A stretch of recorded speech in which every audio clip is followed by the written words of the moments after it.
Panasonic have kindly sent me over this CX370 demo model for review. I'm not being paid by Panasonic, I don't get to keep it, and everything in the review is my own opinion, and it's not being reviewed by Panasonic before publication.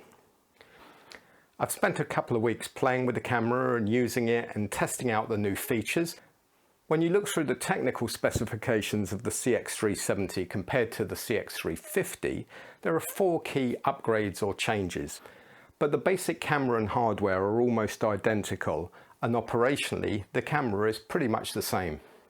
I believe the CX350 has been an incredibly successful camera for Panasonic, with a big take-up amongst media outlets, news gathering and event coverage. And clearly these key upgrades are very much based on user feedback.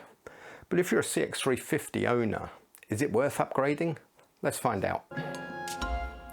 Firstly, let's take a look at the key changes on the 370. There is the addition of a 3.5mm audio input socket, allowing you to record to channels 3 and 4, as well as 1 and 2. This comes with a redesigned audio side panel, allowing you to manually control levels on all 4 inputs on the fly, but at the expense of some other audio controls found on the CX350. There's a Genlock input for synchronizing the camera with other devices in a multi-camera workflow. An NDI upgrade to NDI HX2, and a 12G SDI output for 4K over SDI. As far as I can see, almost all other functionality of the camera is identical to the CX350.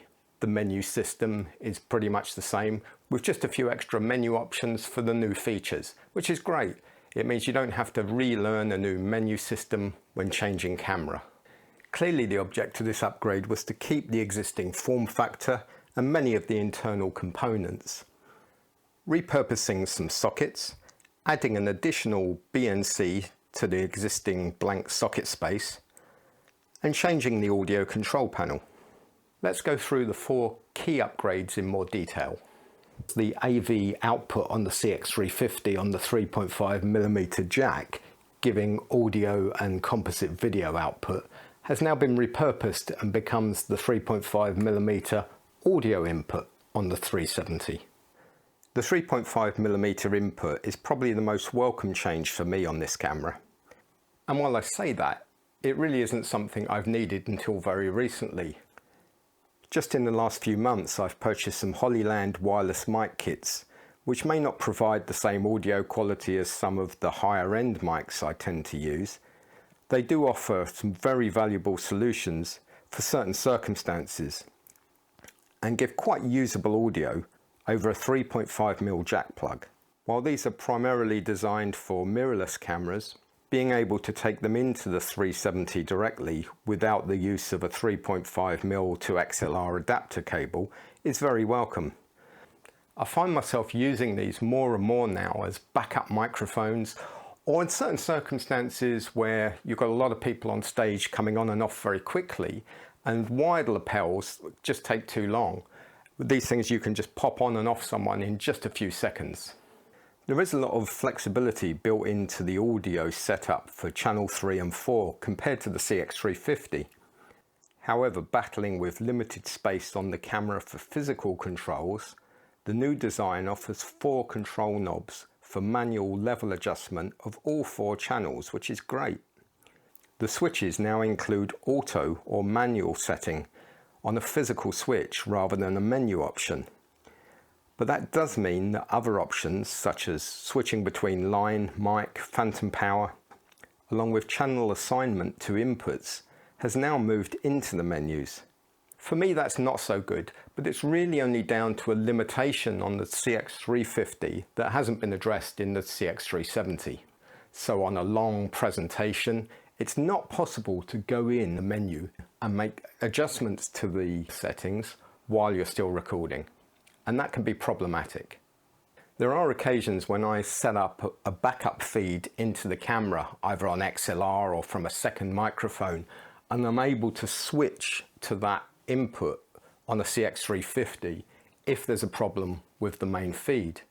That's no longer possible on the CX370. Conversely, I know plenty of other users who would prefer to be able to switch auto and manual on and off during a long take, actually on the camera. However, it would solve both problems and be very nice if we were just able to make changes by switches or in the menu even while we're recording. Additionally, the upgraded side panel has a new button called Status. This brings up the audio status screen, which shows you the current configuration for each channel and audio meters. It took us a little while to figure out that this also toggles to a second page, allowing you to view the meters for channels 3 and channel 4, which are not displayed on the first screen.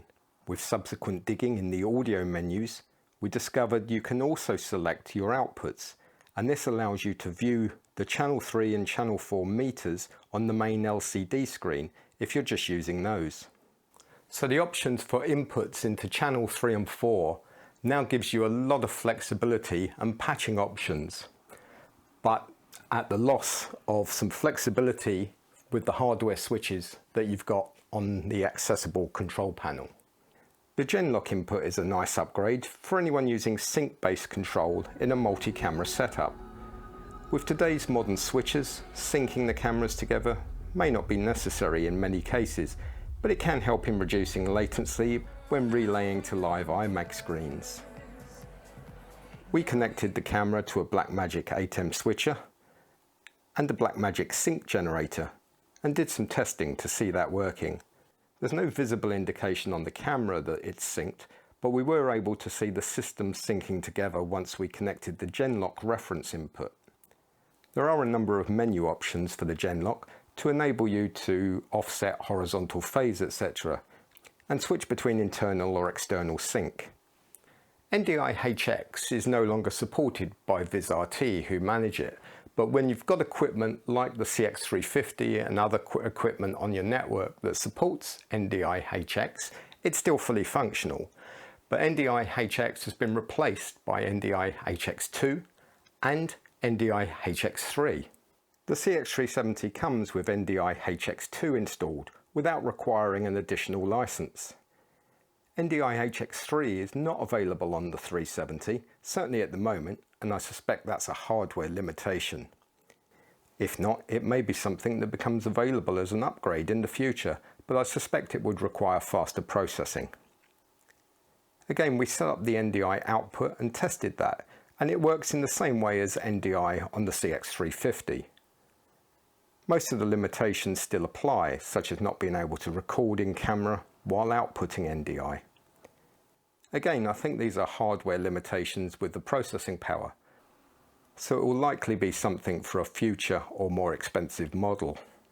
Finally, we tested the 12G SDI output, which can send 4K 60 over SDI. We ran 4K 50p quite happily into a video assist. Obviously, 12G will have some limitations on cable length and require higher spec cable or fibre to get that signal any great distance. And stop press, literally in the last half an hour I've just had a new spec sheet come through from Panasonic with a new feature. When mounting the 370 vertically, it now flags the footage as being vertical footage for editing software. So you can use this to shoot 9:16 footage, if a little quirky. I was asked a few other questions by users in our CX350 and CX370 user group on Facebook, which you're all welcome to join. First one was around the Latk control on the zoom lens, and I haven't really found any great differences in that. It's still a little bit steppy as you ramp from slow to fast and vice versa, but it's usable. It's quite usable. Secondly was around face detect autofocus, which again, I don't think there's any changes in this camera, but I'm finding that quite usable. I use it like now when I've got people standing at a podium doing a presentation, walking across the stage reasonably slowly. and we get like a mid shot of that, and the face is generally in good view most of the time. I find it very reliable. For faster paced things, people running around, I would always try and focus that manually. But I don't think there's any particular upgrades to those features on this camera. So is it worth upgrading from a CX350? As always, it comes down to your workflows and your use cases and how you like to work. I think the change of the audio controls will benefit some users, but others may find they miss the switch features that they replace. For anyone buying new, the CX370 is almost certainly the way to go. But for me, even though I like the 3.5mm audio input, I can't see myself upgrading my CX350s anytime soon. I still think the CX350 and even the CX370 are the best camcorders I've ever used for the type of work I do. And that's the thing, it comes down to the workflows, how you like to work, and the specifics of any given job as to which one is the best fit for you. Let me know what you think of the upgrades in the comments below, and I'll catch up with you again soon.